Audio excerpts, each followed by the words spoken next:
Kaloka, for today's video, magsopas tayo sa mainit na panahon. Ayan, yummy sopas.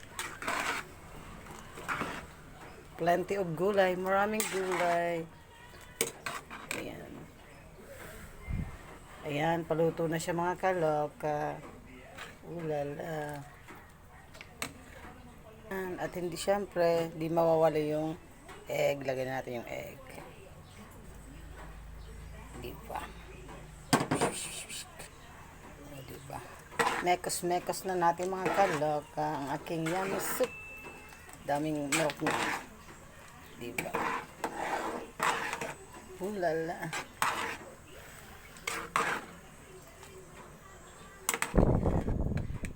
Soup sa merienda mga kaloka.